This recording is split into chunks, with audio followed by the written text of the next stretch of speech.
नमस्कार, आप सबका स्वागत है न्यूज फ्रेम के बिहार झारखंड के बुलेटिन में। मैं हूं आस्का पटेल। न्यूज फ्रेम का आगाज हुआ है आपकी आवाज को बुलंद करने के लिए, अन्याय के खिलाफ आवाज उठाने के लिए और हुक्मरानों तक आपकी आवाज पहुंचाने के लिए। तो चलिए शुरुआत करते हैं आज की खबरों से। मुजफ्फरपुर को आज 29 करोड़ 80 लाख की लागत से बने 100 बेड वाले मॉडल हॉस्पिटल की सौगात मिली, जिसका उद्घाटन स्वास्थ्य मंत्री मंगल पांडे ने किया।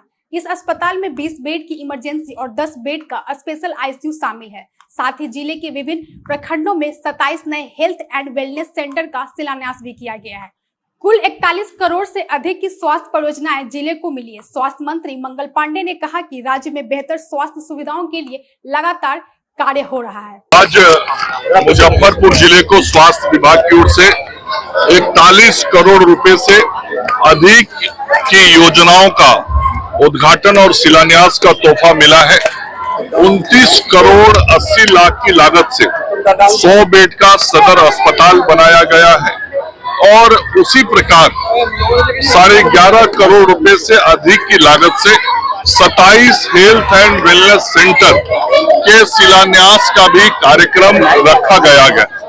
और ये जो सभी 27 अस्पतालों के शिलान्यास हुए हैं, इसके काम 4 महीने में पूर्ण होंगे।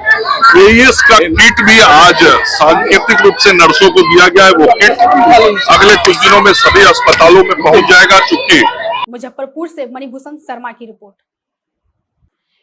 बाढ़ के लछूचक गांव में सिगरेट के पैसे मांगने पर बदमाशों ने दुकानदार सोहन कुमार को गोली मार दी। घटना में सोहन के पैर में गोली लगी। 3 बदमाश फरार हो गए, जबकि एक को ग्रामीणों ने पकड़कर पीटा। उसकी हालत गंभीर है।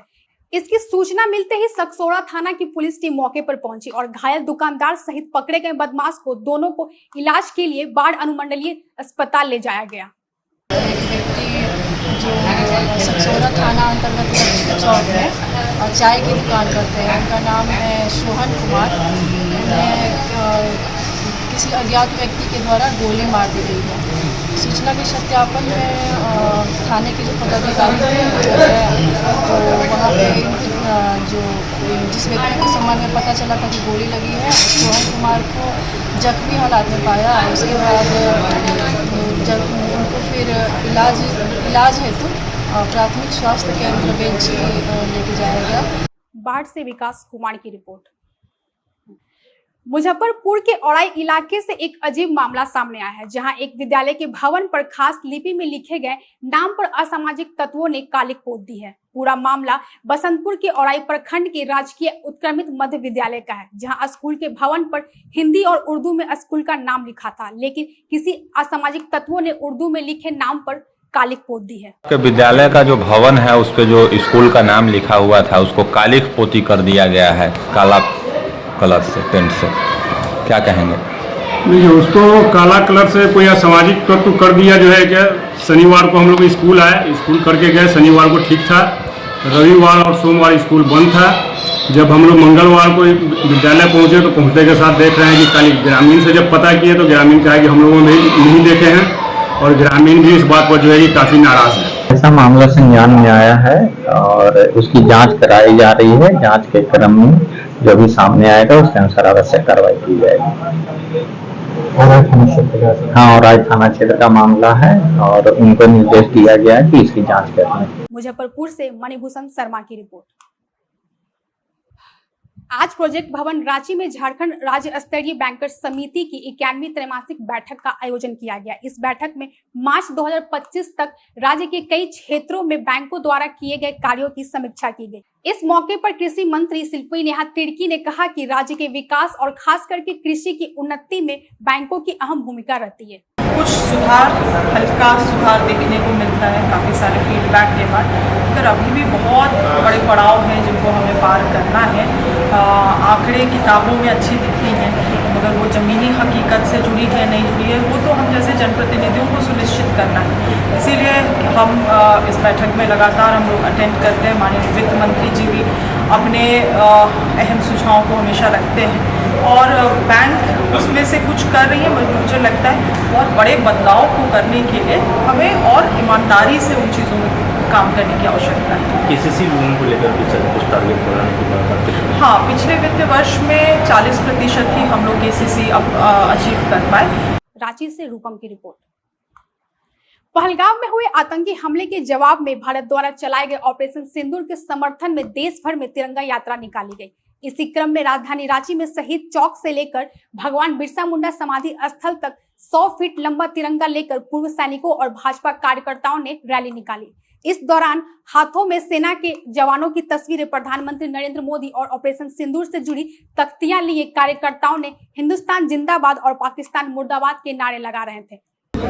सेना के प्रति आभार प्रकट करने के लिए और देश के प्रधानमंत्री नरेंद्र मोदी जी के प्रति आभार प्रकट करने के लिए जो तिरंगा यात्रा है, शहीद चौक से लेकर के भगवान बिरसा मुंडा के समाधि स्थल तक। और आज आप सबने देखा, पूरा दुनिया ने देखा इस प्रकार से पाकिस्तान जब द्वारा आतंकवादियों को प्रशिक्षित करके भारत की धरती पर खून खराबा करते थे, लेकिन उन्हें लगता था कि शायद भारत में हम ऐसे ही कर जाएंगे।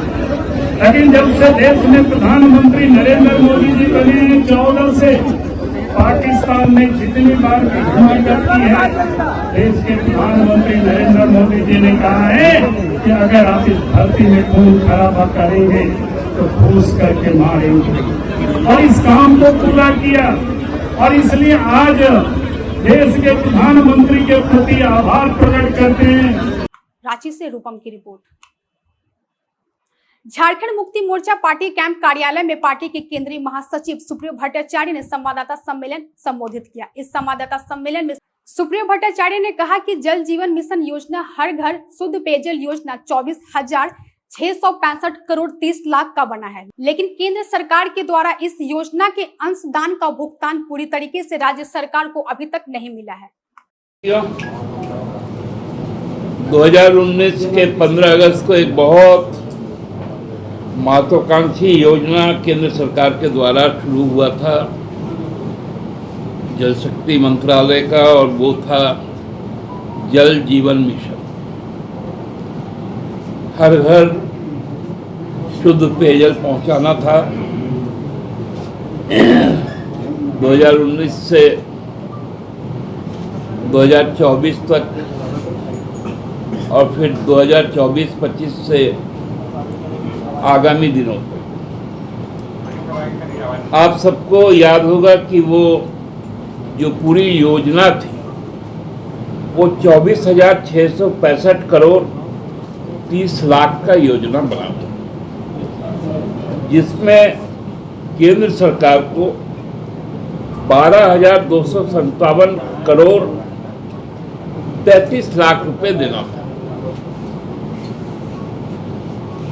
और राज्य सरकार को 12,407 करोड़। रांची से रूपम की रिपोर्ट।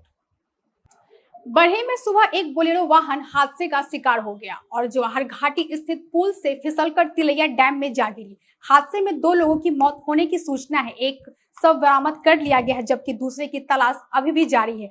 जानकारी के मुताबिक कोडरमा से बढ़ी एक शादी समारोह में शामिल होने गए थे। लौटने वक्त बोलेरो पुल से अनियंत्रित होकर डैम में जा गिरी।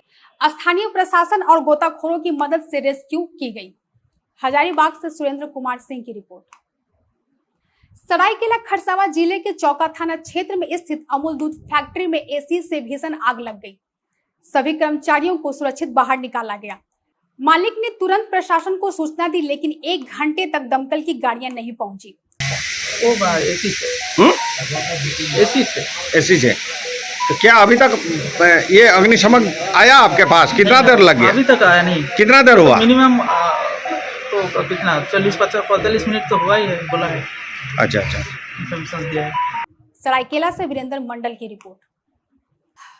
साहिबगंज जिले के बोरियो थाना पुलिस ने यादव चौक से एक युवक को देसी कट्टा और 2 जिंदा कारतूस के साथ गिरफ्तार किया है। युवक की पहचान डोमन हेम्ब्रम के रूप में हुई है, जो लूट की योजना बना रहा था। आरोपी ने हथियार चचेरे भाई से लेने की बात कबूल की है। पुलिस ने उसे न्यायिक हिरासत में भेज दिया है और त्वरित कार्रवाई करते हुए उनको संदिग्ध अवस्था में घूमते फिरते वहाँ पकड़े और उनके कमर से तलाशी क्रम में कट्टा बरामद किया गया और 2 9 mm का गोली बरामद किया गया। अभियुक्त से 8 mm का गोली बरामद किया गया। अभियुक्त से पूछताछ करने पर उन्होंने अपना नाम डोमन हेम्ब्रम, बोनगा टोला, थाना बोरियो बताया। विश्व हिंदू परिषद और बजरंग दल की ओर से संवाददाता सम्मेलन को संबोधित किया गया। इस संवाददाता सम्मेलन में झारखंड राज्य में धर्मांतरण और बांग्लादेशी घुसपैठ विषय पर झारखंड सरकार से तुरंत संज्ञान लेने की बात कही गई। इस सम्मेलन में विश्व हिंदू परिषद के महामंत्री ने कहा कि अभी वर्तमान समय में घुसपैठ विषय पूरे देश भर में चिंतनीय विषय बना हुआ है। केंद्र सरकार ने उस घटना का जिस प्रकार से प्रत्युत्तर दिया, विश्व हिंदू परिषद उस पर हर्ष व्यक्त करती है और अपना पूर्ण समर्थन भारतीय सेना, हमारी रक्षा बल और केंद्र सरकार के निर्णयों के साथ में हम अपना पूर्ण समर्थन व्यक्त करते हैं। जिस प्रकार से पाकिस्तानी सरकार से समर्थित जिहादी आतंकवाद ने पूरे भारत में अनेक वर्षों से आतंक मचाया हुआ है, उसका प्रत्युत्तर समय समय पर अगर मिलता रहता तो यह स्थिति संभवतः टाली जा सकती थी। अभी के लिए बस इतना ही। देश और दुनिया की सभी खबरों से अपडेट रहने के लिए हमारे YouTube चैनल को सब्सक्राइब करें और Facebook पेज को लाइक करें और अपना सुझाव कमेंट बॉक्स में जरूर लिखें। धन्यवाद।